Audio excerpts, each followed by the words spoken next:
Good evening. Oh, now we're a room full of educators. Good evening.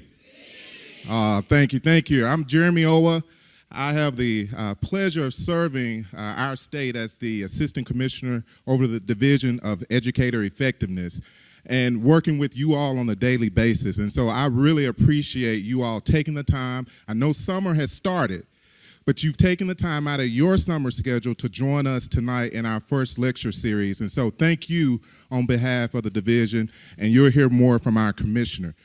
My task has been, they gave me the task to do some house rules, and so please bear with me. But if you would, please take out your cell phones. Oh, I should take a selfie, but I'll let Commissioner Key may do that. But if you would put it on silent, but don't turn it off, because we want you to tweet, Facebook, post, Instagram. I'm missing another one. Snapchat, all of those. And use the hashtag Teach Arkansas. All right, hashtag Teach Arkansas, okay? Instagram, Facebook, and share any experience that you would like to share, okay? The next thing we would like for you to do is help me thank we want to show appreciation to our educational partners. AETN, who, look at this setup. The setup, so let's give them a round of applause. As well as AEA, Dr. Richard Abernathy, Tracy Nelson with AEA, and Dr. Michelle Lynch with Arkansas State Teacher Association. She's in here. Dr. Lynch, will you stand and be recognized? There she is. We appreciate all of our educational partners, as well as we have some our local celebrities. Our 2018 Teacher of the Year, Mrs. Randy House. Mrs. House, will you stand and be recognized? And a very special guest, the 2017 Teacher of the Year from Missouri, Mrs. Darby Fullentine. Oh, stand up and be recognized. Now, they told me to read this verbatim, so bear with me. It's 2 paragraphs, but I'll make it quick. Professional development credit. 3 hours of PD credit can be earned for the session of the Teach Arkansas lecture series through Arkansas Ideas account. If you hold an Arkansas educator license or are employed in a public charter school or private school in Arkansas, then you should be eligible for the Arkansas Ideas account. Contact the Arkansas Ideas help desk for questions regarding creating an account or logging into an existing account. To receive your certificate, please follow the steps provided in your packet this evening. The enrollment key will change for each session and be provided at each lecture. Do not share this information with anyone who did not attend the event. You must complete the process within 7 days. How many days? Yeah, you all are educators following each session. Once you've completed the survey, your certificate will always be available to you in your account. You all, I have a great team. We were sitting at a table, and we started thinking, how can we really show how important our teachers are in Arkansas? And we have our team came up, let's have a lecture series. So if my Teach Arkansas committee from the department, please stand and be recognized at this time. The Teach Arkansas campaign team.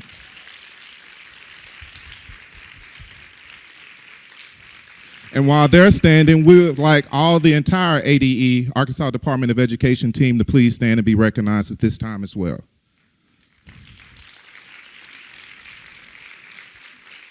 Thank you. We had one individual who kind of spearhead the entire event, Miss Becky Gibson. So I want to make sure I recognized her. Oh, she's still outside working. So if you see Becky, please let her know how much we appreciate her. We have 2 great bosses. I tell you, I cannot tell you how important these 2 are to all of us at Arkansas Department of Ed. Our Deputy Commissioner, Dr. Ivy Pfeffer, please stand and be recognized. And educators, help me welcome one of the best men in education, our commissioner, Commissioner Johnny Key, as he comes to the stage.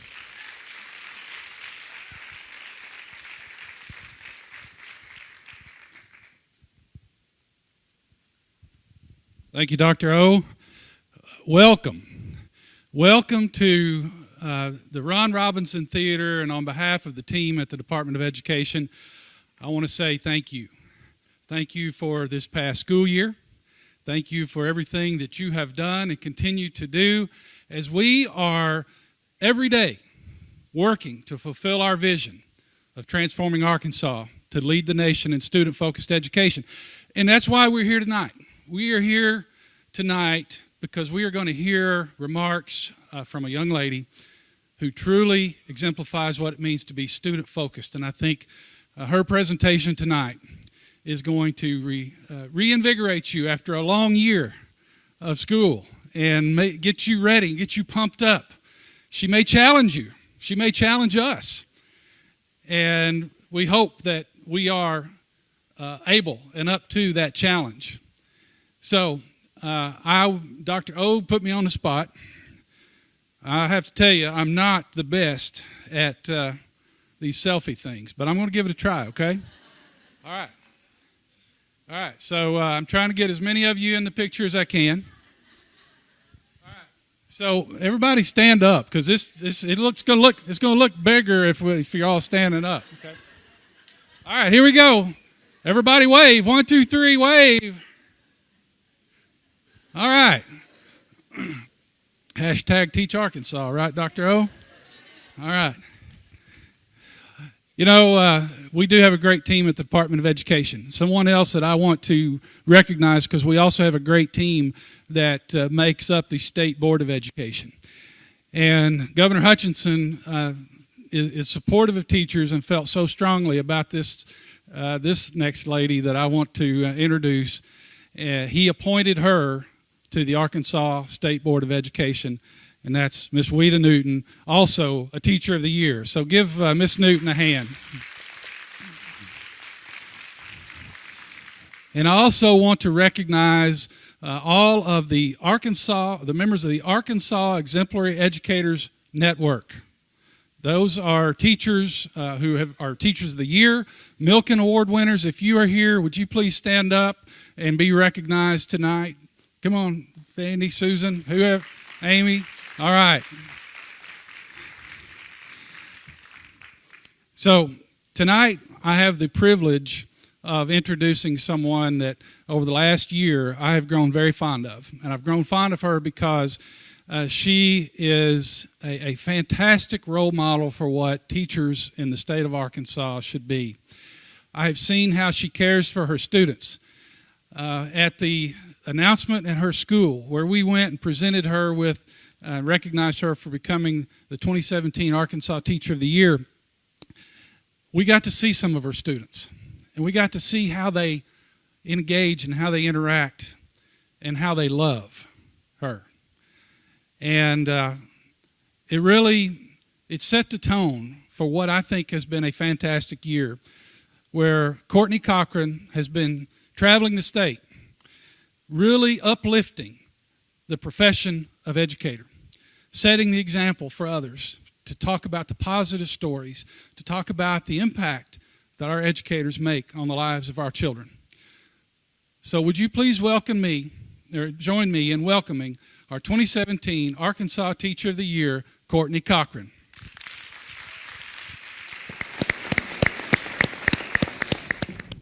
Thank you so much. Always the gentleman. I can't tell you how many times Commissioner Key has helped me up a set of stairs. We are so lucky here in Arkansas to have you, Commissioner Key. So once upon a February night in 2017, the State Teachers of the Year descended upon the Adolphus Hotel in Dallas, Texas. And I entered a dimly lit restaurant attached to the hotel. And I saw Sydney Chaffee sitting at a table. I'd been studying her biography for about 2 months at that time. And I made a beeline straight to her. And I got to the table and I said, "Oh my gosh, Sydney, you're so amazing. I think you're so wonderful. Oh my gosh, the things you do in your classroom are just so wonderful. I can't wait to meet you, and this is just so amazing. And I like to talk about social justice in my classroom too." And luckily, she didn't write me off as a stalker. And she actually has become a rock for me in this year as Arkansas Teacher of the Year. Sydney is a National Board Certified teacher. Any National Board Certified teachers in the house? She has a master's in education. Do we have any folks with masters in this room? Yeah? And she teaches ninth grade humanities at Codman Academy in Dorchester, Massachusetts. She teaches at a school where 99% of the students are students of color.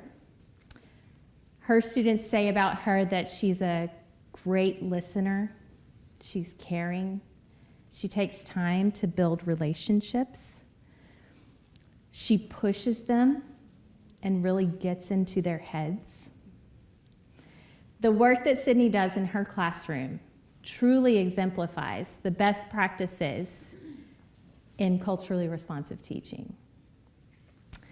And whether Sydney is helping you with some personal or professional challenge in your life, or she's sitting next to you in a helicopter that's crashing into a body of water, it's a long story, I'll tell you about it later.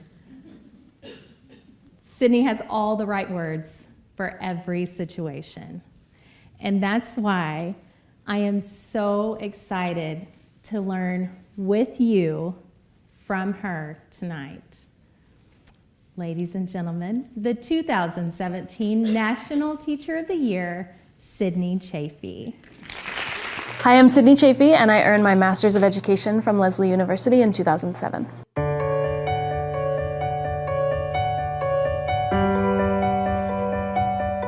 First, I try to talk about and emphasize good planning. So you can know all of the techniques in the world for classroom management, but none of it's going to help you if your lesson plan isn't good. So backwards planning, having it down to details, really knowing what you're doing and why the students are doing it and why it matters and what the goals are, that's your foundation that has to be there. You're teaching kids in a way that fires you up and it's going to fire them up. You're excited about it, you're showing them that it matters, they're going to get excited about it too. In my application for Teacher of the Year, they asked me, well, how do you use feedback in your classroom? And I just talked about how every choice that a child makes when they're in my room is feedback. I think a lot of times we take things personally and we think that the child is trying to, get us, or, like they're, oh, I can't believe they're doing that, they're being so disrespectful, but really thinking about this is a child and the child is sending us a message right now and the message probably has nothing to do with us, so let's try to figure out what that message is and then figure out how do we communicate with that child so we can get them where they need to be. There are these terrible sayings about, oh, well, if you can't do, teach, or anyone can, or, oh, if you're good at something, just teach it. And it's so ridiculous because it's a profession. People study their entire lives, right? And really great teachers are always learning. They're always figuring out, well, how can I do this better and what can I read? I mean, I have a stack of books right now that came out in the last year that I'm just eating up and trying to figure out, how can I do this better? There's such an urgency to the work, and you just want to do it right, but the nature of the work is that there's always more work to do. I think being able to identify the ways in which things aren't going the way we want them to, or this child isn't quite getting what we need them to, and then be solutions-based and be action-oriented and be able to say, okay, and here's what I'm going to try, is really, really important, because if we can't do that, then we're going to get demoralized really quickly because the work is so huge. Find your voice, find your style. Kids know immediately when you're not being yourself, right? They can tell when you're sort of switching into a different version of yourself. So oh, she's serious teacher now, right? But they know immediately when you're trying to just put something on and they're not going to have it. So find the way that you're going to put your mark on it and your stamp on it is important.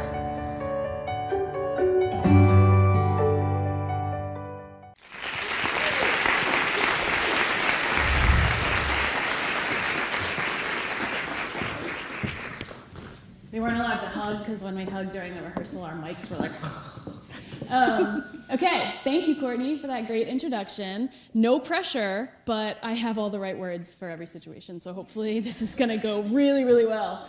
I'm going to do some stuff tonight with you that I have actually written just for you that I've never done with any audience before, so I've got my little cards. And I'm really excited to be here. This is my first time in Arkansas. Earlier today, we went over to Central High, and I'm a history teacher and a history nerd, so to sort of stand on the ground where something happened that I had learned about in school was really, really cool. And I'm also a gift shop nerd, so then I went and I bought a bunch of souvenirs for my students, and that was exciting too. So thank you for being here at dinner time on the end of what was probably a long Monday, although I understand that you all are out of school now, is that right? Congratulations, you made it. You did it.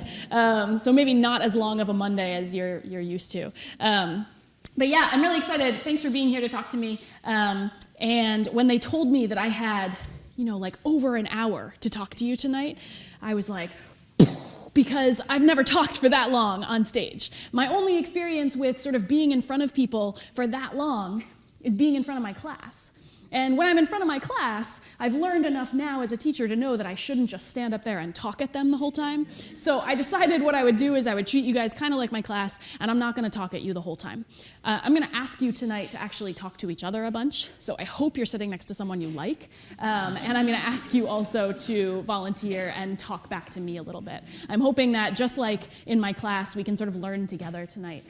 We can dig into some stuff that is hard and that is, as the commissioner said, maybe challenging or in some cases controversial, and we can come out on the other side having learned something from each other or pushed ourselves in some way. So that's where we're going tonight. Hopefully you're okay with that.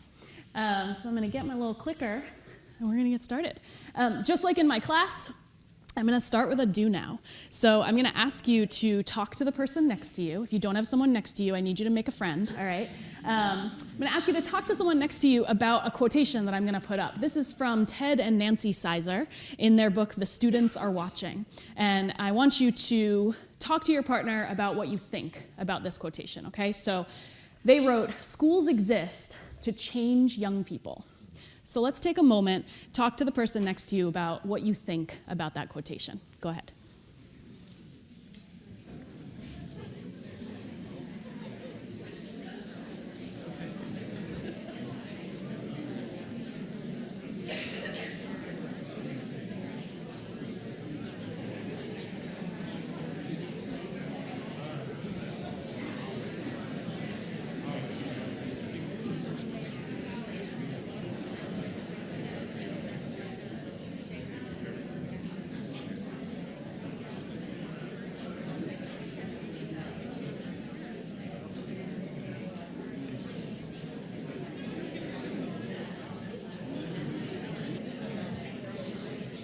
Okay, I'm going to interrupt you there. I'm going to ask you to come back together. Also, I just want to put this out there. I have been told that Arkansas is famous for its hospitality. Is that true? All right, so a challenge for you. If there's someone sitting near you who is not talking to anyone and doesn't have a partner, please welcome them into your conversation. All right, be hospitable in that way. So let me hear from some of you. We have someone out there who has a mic. I would love to hear just a few ideas in the room or reactions to this quote. So who's got something that they want to share with us? Over here, is he being voluntold? Okay, do we have the mic over here? Awesome, thank you. My name's Troy. I'm a student at Henderson State University, so I'm not an educator yet. But the quote, first off, I told the ladies beside me, I don't like it at all. The word change, first off, I don't like it. And why does it have to be young people?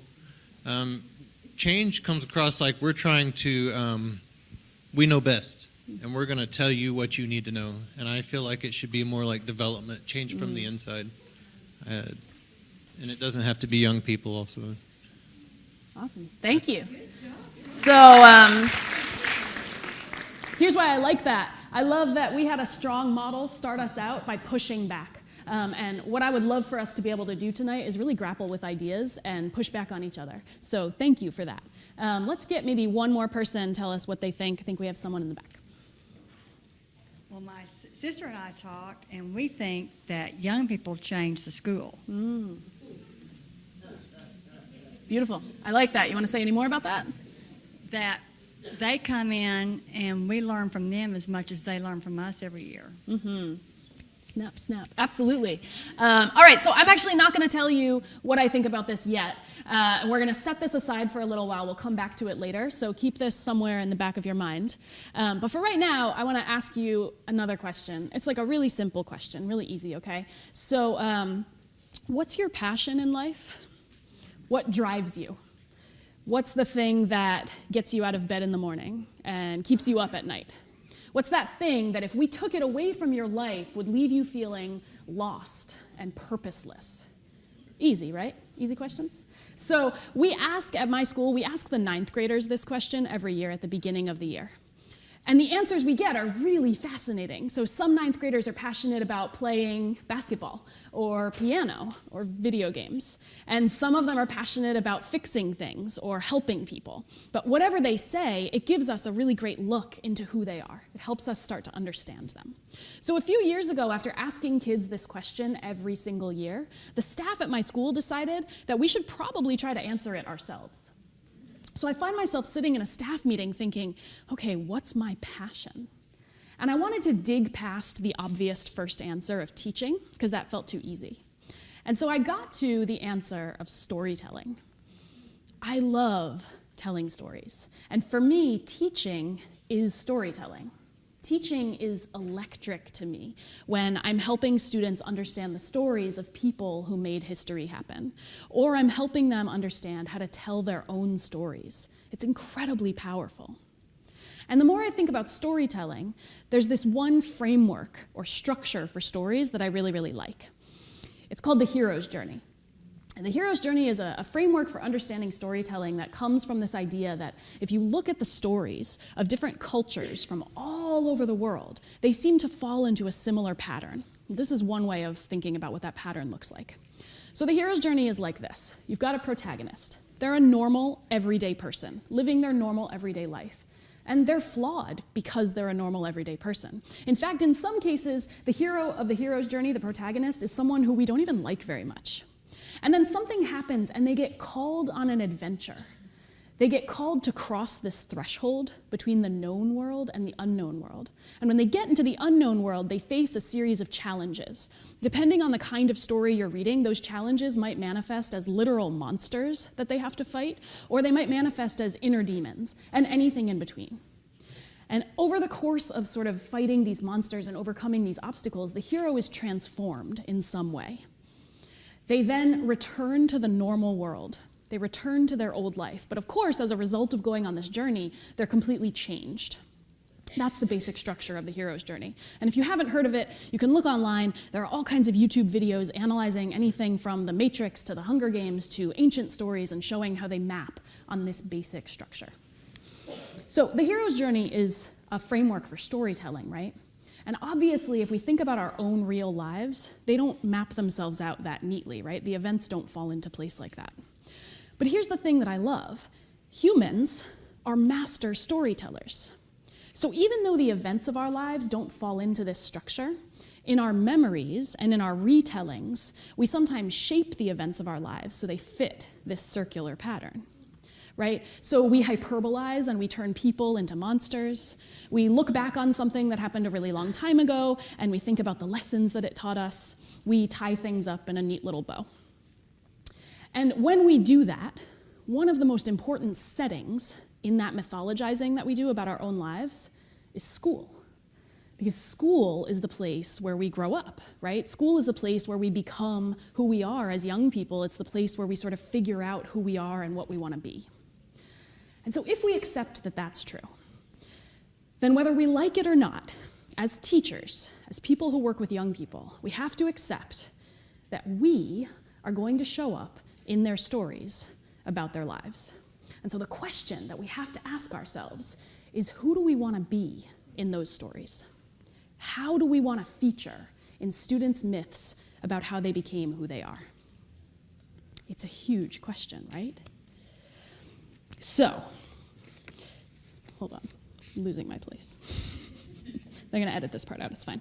Okay, so for students, every new school year, is another chance to go on this journey, right? So when they come to our class for the first time and they step over the threshold between the hallway into our classroom, they're actually also crossing that threshold between the known and the unknown world.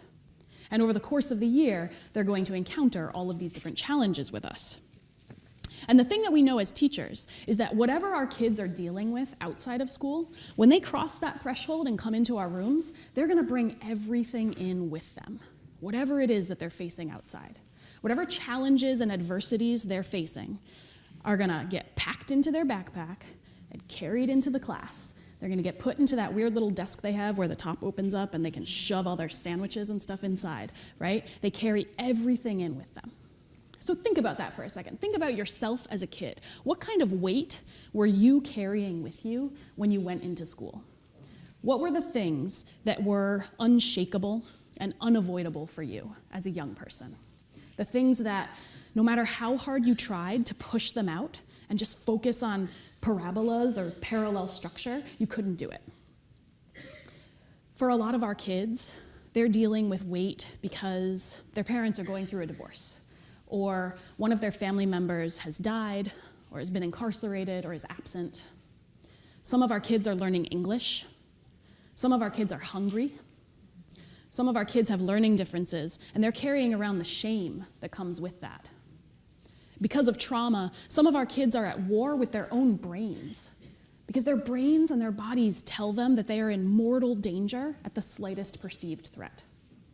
Some of our kids come into our classrooms knowing that they are up against hundreds of years of stereotypes that say that they are not smart, or that they are dangerous, or that they are expendable, or that they are anything but the beautiful and awe-inspiring creatures that their families know them to be.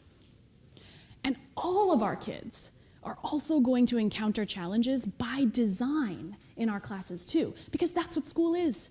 We set up problems for them to solve, because that's how they're going to learn and grow. All of these challenges that our kids face, all of this weight that they carry, is going to manifest in our classes.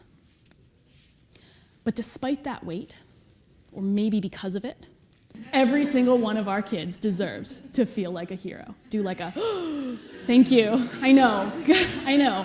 It's crazy, right? Okay, that's our job as teachers. It's not just our job, it's our privilege as teachers. We get to help our kids through some of the hardest things that they've ever been through. We get to be the ones to tell them every single day, in all kinds of ways, that they matter, and that we see them, and that they can overcome and triumph. That's an amazing responsibility. And let me be clear, when I say every student deserves to feel like a hero, I'm not talking about a cape-wearing, phone booth transforming superhero. I'm talking about, although those are cool, I'm talking about a hero's journey hero. So if you remember, a hero's journey hero is just an ordinary person, a flawed person, who's called on this adventure, maybe against their will, and is able to overcome with help. They make mistakes, they fall down, right? And then at the end, they triumph. I'm talking about, pretend you haven't seen this yet, this kind of hero. Thank you, you guys are great. These are my students, and this is actually a really heroic moment for them. So every year, I make all of my 9th graders put on a play. And at the beginning of the year, when I say this to them, they look at me like I have absolutely lost my mind. And they say, I'm not gonna do that. You can fail me. I'll be in 9th grade forever. I am not getting up on stage. And so this moment is them taking their bow at the end of their play, at the end of a year where they swore up and down they were not gonna do this. I love this picture for what it represents, the joy and the triumph, right? This is the kind of hero I want all of our kids to be able to be. This is how I want them all to feel when they come out of their journeys with us at the end of the year. But how do we do that? How do we ensure that when our kids look back on their time with us, and when they arrange the careful mythology of their lives, they think about their time with us and their time in school as an affirming and transformative experience, and not as an experience that's oppressive or impossible, or worse, scarring. So let me tell you a story to sort of dig into this a little bit more. This beautiful young person is me. in 2005. This is me in my teacher larval stage. And you can tell that I'm a brand new teacher because I am on the floor, hand collating and stapling a series of brightly colored worksheets, and I'm happy about it. So back in 2005, I was starting my first teaching job. I worked with 8th graders. And on this one day, I had written this lesson. And I don't remember what the lesson was, but I can assure you it was incredible. And so, the kids come in, and this one 8th grader named Chris comes in. And Chris just flat out refuses to do this lesson. He just won't do it. Now, I've learned a whole lot about planning lessons, but no one ever taught me what to do if the kid wouldn't do it, right? So I pull Chris out in the hall, and I'm like, okay, stern teacher face, Chris, you have to participate. And he goes, we all could learn a lot from this kid. He was like, no, that's stupid. And I couldn't respond. I had nothing I could say to that, right? Because definitely if they hadn't prepared me for what to do if you won't participate, they definitely had not prepared me for what to do if I won't participate because it's stupid. So now I'm starting to sort of panic, right? Because in my new teacher brain, I'm drawing this out to its logical conclusion. And what that looks like is this. The other kids are going to catch on, and they're going to mount a full-scale revolt. And then I'm going to be fired. And soon after that, the world will end. So I need to figure out what I'm going to do. And so I double down. And I say to Chris the following: you are being disrespectful. Now, there were a lot of things that people hadn't told me, and this was another one. Here's a pro tip, new teachers. If you want a child to shut down completely, all you need to do is tell them they're being disrespectful. It worked like a charm, and Chris refused to talk to me at all after that. So, having no clue what to do next, I told on Chris to my boss. And my boss told on Chris to his mom. And Chris got in trouble. And that was the end of the story. But there's an epilogue. 5 years later, I'm working at the school that I work at now. And a bunch of my kids from that 8th grade program went to that school, including Chris, and Chris was a senior. And one day he comes up to me, and we start to talk about that day in 8th grade. And he says to me, "You were so mean to me. I hated you." And I was shocked. I was shocked at how poor this child's memory was. How dare he? And I immediately got super defensive. And I was like, you were mean, actually. You wouldn't let me do my lesson. And you were threatening my fragile self-image.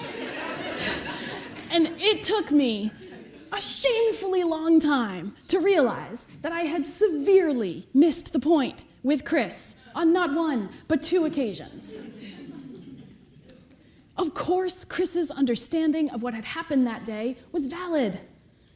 I thought I was holding high expectations, and he thought I was being unfair. I thought I was being firm, and he thought I was being inflexible. And most importantly, I thought that it was no big deal. And he remembered it vividly 5 years later. And it took me even longer to see that there were layers and layers and layers to this interaction with Chris, who was a young black man in a classroom helmed by me, a white, inexperienced female teacher, likely one in a long line of inexperienced white female teachers that he had had in his educational career who hadn't taken the time to get to know him before demanding that we knew what was best and refusing to listen to him. So, it was really painful for me when I started to think about what I had done wrong. But when I thought about this in terms of the hero's journey, I realized that in my mythology, this incident with Chris, it hadn't even made it to the final draft. But in his mythology, it sat right here, as an example of a trial or a challenge that he had had to overcome. And when I thought about it more, I realized that I was the monster in his story. And if that's not the worst thing for us to be as teachers, I don't know what is. Instead of insisting that he listen to me and bend to my will and not be so disrespectful, I could have asked him how his day was going and completely changed the trajectory of that interaction. But I didn't know any better. There's this notion in the hero's journey of a helper or a mentor. And this person guides the hero on their journey and helps them as they go through those obstacles. And that is where we should be as teachers.